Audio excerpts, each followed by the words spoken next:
আসসালামু আলাইকুম রহমাতুল্লাহ। প্রিয় দর্শক, আজকের ভিডিওতে আলোচনা করব কোন সময় কতবার ইয়াদাল জালালি ওয়াল ইকরাম পড়লে গায়েবী সাহায্য আসে, গুনাহ খাতা মাফ হই, মনের আশা পূরণ হই, দোয়া কবুল হই এবং ইয়াদাল জালালি ওয়াল ইকরাম যুক্ত একটি ইসমে আজমের দোয়া বাংলা উচ্চারণ সহ শিখিয়ে দিব।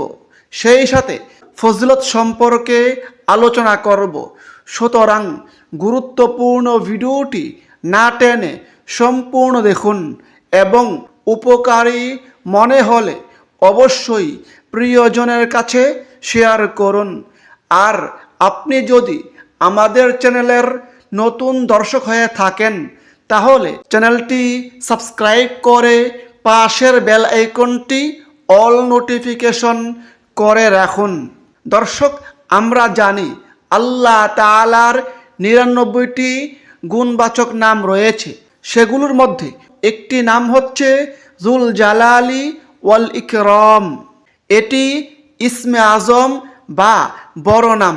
আল্লাহর বরত্ব বা শ্রেষ্ঠত্ব প্রকাশ করতে যেসব নামে আল্লাহকে ডাকা হয় সেগুলোকে ইসমে আজম বলা হয়।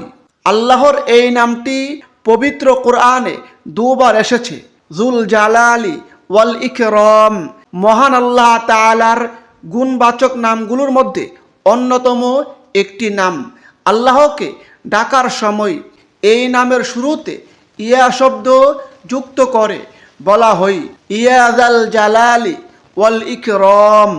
অর্থ হচ্ছে হে বরত্ব ও সম্মানের অধিকারী। আল্লাহ তাআলার ৯৯টি গুণবাচক নামের ফজিলত প্রসঙ্গে আল্লাহর রাসূল সাল্লাল্লাহু আলাইহি সাল্লাম বলেছেন, আল্লাহ তাআলার ৯৯টি নাম রয়েছে। যে ব্যক্তি এই নামগুলো মুখস্থ করবে, এই নামের আমল করবে, সে ব্যক্তি জান্নাতে প্রবেশ করবে। সুবহানাল্লাহ। অপর হাদিসে নবীজি বলেন, তোমরা ইয়াদাল জালালি ওয়াল ইকরামকে সর্বদা আঁকড়ে ধরে থাকবে, অর্থাৎ নিয়মিত বেশি বেশি পরিমাণে ইয়াদাল জালালি ওয়াল ইকরামের জিকির করবে। এ প্রসঙ্গে হাদিসটি বর্ণিত হয়েছে তিরমিজি শরীফে। প্রিয় দর্শক, এবার আসুন ইয়াদাল জালালি ওয়াল ইকরামের আমল করলে কি কি ফজিলত ও পুরস্কার লাভ হই। ১ নম্বর, আল্লাহর নৈকট্য লাভ হই। এটি আল্লাহর গুণবাচক নামসমূহের সাথে সম্পর্কিত। আল্লাহর নাম ও গুণাবলী স্মরণ করা ইবাদতের একটি গুরুত্বপূর্ণ অংশ। এটি পড়ার মাধ্যমে বান্দা আল্লাহর নৈকট্য অর্জন করতে পারে এবং তার মহিমা ও সম্মানের প্রতি গভীর শ্রদ্ধা প্রকাশ করতে পারে। ২, আল্লাহর রহমত ও বরকত লাভ হই। ইয়াদাল জালালি ওয়াল ইকরাম পড়ার মাধ্যমে আল্লাহর রহমত ও বরকত লাভের আশা করা যায়। আল্লাহর গুণবাচক নামসমূহ স্মরণ করা ও তার মহিমা বর্ণনা করা ইবাদতের একটি বিশেষ পদ্ধতি, যা বান্দার জন্য আল্লাহর রহমত ও বরকতের দরজা খুলে দেয়। ৩ নম্বর, গুনাহ মাফের মাধ্যম। হাদিসে রয়েছে আল্লাহর গুণবাচক নামসমূহ স্মরণ করা এবং তার মহিমা বর্ণনা করা গুনাহ মাফের কারণ হয়। এটি পড়ার মাধ্যমে বান্দা আল্লাহর কাছে ক্ষমা চাইলে আশা করা যায় আল্লাহ তাআলা তাকে ক্ষমা করবেন। ৪ নম্বর, আধ্যাত্মিক প্রশান্তি লাভ হই। এটি পড়ার মাধ্যমে মুমিন ব্যক্তির হৃদয়ে আল্লাহর প্রতি গভীর বিশ্বাস ও শ্রদ্ধা তৈরি হয়। এটি আধ্যাত্মিক প্রশান্তি ও ঈমানী শক্তি বৃদ্ধি করে। আল্লাহর মহিমা ও সম্মানের কথা স্মরণ করা হৃদয়কে পরিশুদ্ধ করে এবং আল্লাহর প্রতি ভালোবাসা বাড়িয়ে দেয়। ৫ নম্বর, জান্নাতের সুসংবাদ। হাদিসে রয়েছে আল্লাহর গুণবাচক নামসমূহ স্মরণ করা ও তার মহিমা বর্ণনা করা জান্নাত লাভের একটি মাধ্যম। এটি পাঠ করার মাধ্যমে আমলকারীর জন্য জান্নাতের পথ সহজ হতে পারে। 6 নম্বর, কঠিন সময়ে সাহায্য লাভ হই। দর্শক, ইয়াদাল জালালি ওয়াল ইকরাম পড়ার মাধ্যমে বান্দা আল্লাহর সাহায্য ও সমর্থন লাভের আশা করতে পারে। কঠিন সময়ে বা বিপদে পড়লে এই দোয়াটি পাঠ করা আল্লাহর রহমত ও সাহায্য লাভের অন্যতম উপায় হতে পারে। 7 নম্বর, রাসূলের সুন্নাহের অনুসরণ হই। এটি পাঠ করার মাধ্যমে নবীজির সুন্নাহের অনুসরণ হই। প্রিয় নবী সাল্লাল্লাহু আলাইহি সাল্লাম নামাজে এবং বিভিন্ন সময়ে এটি পাঠ করতেন এবং ইয়াদাল জালালি ওয়াল ইকরাম পড়ার জন্য নবীজি নির্দেশ করেছেন। অতএব বেশি বেশি পরিমাণে ইয়াদাল জালালি ওয়াল ইকরামের আমল করলে নবীজির সুন্নাহের অনুসরণ হই। আর যে ব্যক্তি নবীজিকে ভালোবেসে তার সুন্নাহের অনুসরণ করলো, সে ব্যক্তি নবীজির সঙ্গে জান্নাতে থাকবে। সুবহানাল্লাহ। প্রিয় দর্শক, এখন কথা হচ্ছে ইয়াদাল জালালি ওয়াল ইকরাম কোন সময় কতবার পড়বেন। এটি যেহেতু একটি দোয়া বা জিকির, তাই আপনি ইচ্ছে করলে যে কোনো সময় দিনে রাতে এটি পড়তে পারেন। কতবার পড়তে হবে সে সম্পর্কে হাদিসে কোনো কিছুই বলা হয়নি, সুতরাং যত বেশি পড়তে পারেন ততই ভালো। তবে যখনই পড়বেন, পারলে অন্তত 1 তাসবিহ অর্থাৎ 100 বার পড়বেন। এর কম বেশিও আপনি চাইলে পড়তে পারেন। দর্শক, জুল জালালি ওয়াল ইকরাম এটি একটি গুরুত্বপূর্ণ জিকির, আর জিকিরের অসংখ্য ফজিলত ও পুরস্কার রয়েছে। আল্লাহ তাআলা তার প্রিয় বান্দাদেরকে বেশি বেশি পরিমাণে আল্লাহকে স্মরণ করার জন্য বা আল্লাহর জিকির করার জন্য নির্দেশ করেছেন।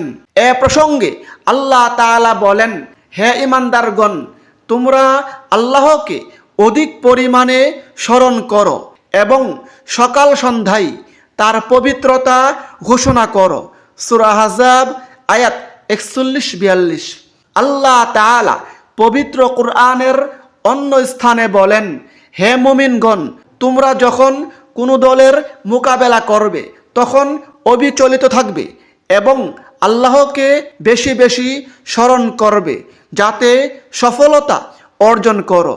সূরা আনফাল আয়াত 45।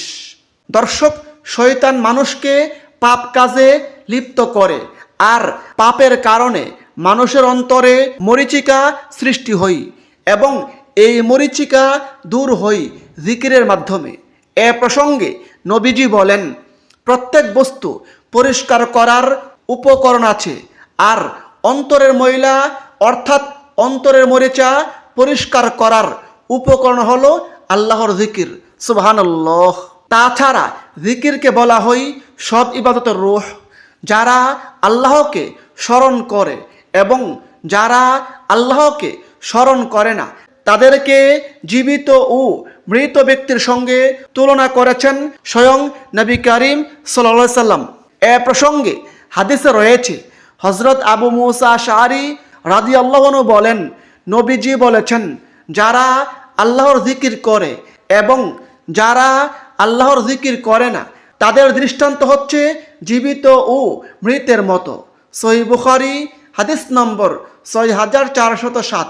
অর্থাৎ যারা জিকির করে তাদের রূহ জীবিত এবং যারা জিকির করে না তাদের রূহ মৃত। ইমাম আবু জাফর তবারি রহিমাহুল্লাহ বলেন, আল্লাহর প্রতিটি গুণবাচক নামই ইসমে আজমের অন্তর্ভুক্ত। যদি কোনো ব্যক্তি এটি নিয়মিত পড়ে তবে আল্লাহ তাআলা এর দুনিয়া ও পরকালের সব কাজ সুন্দর ও সুষ্ঠুভাবে সম্পন্ন করে দিবেন। আমাদের প্রিয় নবী 5 ওয়াক্ত ফরজ নামাজের সালাম ফিরিয়ে ইয়াদাল জালালি ওয়াল ইকরাম যুক্ত একটি দোয়া সব সময় পড়তেন। সেটি হচ্ছে, আল্লাহুম্মা আনতাস সালামু ওয়া মিনকাস সালামু তাবারাকতা ইয়াদাল জালালি ওয়াল ইকরাম। প্রত্যেক ফরজ নামাজের সালাম ফিরিয়ে প্রথমে 3 বার আস্তাগফিরুল্লাহ পড়ুন, তারপর একবার পড়ুন, আল্লাহুম্মা আনতাস সালামু ওয়া মিনকাস সালামু তাবারাকতা ইয়া যাল জালালি ওয়াল ইকরাম। প্রিয় দর্শক, হাদিসে নবীজি আমাদেরকে এমন একটি দোয়া সম্পর্কে জানিয়ে দিয়েছেন, যেই দোয়ার আমল করলে মনের আশা পূরণ হই, সকল দোয়া কবুল হই, এবং সেই দোয়ার মধ্যে ইয়া যাল জালালি ওয়াল ইকরাম যুক্ত রয়েছে। দোয়াটিকে ইসমে আজমের দোয়া বলা হয়।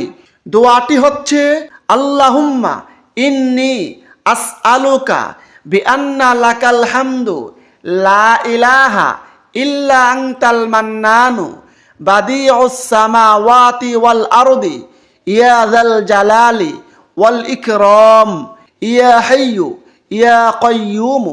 এই ইসমে আজমের ফজিলত প্রসঙ্গে হাদিসে রয়েছে, হযরত আনাস রাদিয়াল্লাহু আনহু বলেন, একবার এক সাহাবী এই বাক্যগুলোর মাধ্যমে দোয়া করেছিলেন। তখন নবীজি সাহাবাদেরকে উদ্দেশ্য করে বলেছিলেন, তোমরা কি জানো এই ব্যক্তি কি দিয়ে দোয়া করেছে? তখন সাহাবায়ে কারাম উত্তরে বললেন, আল্লাহ ও তার রাসূলই ভালো জানেন।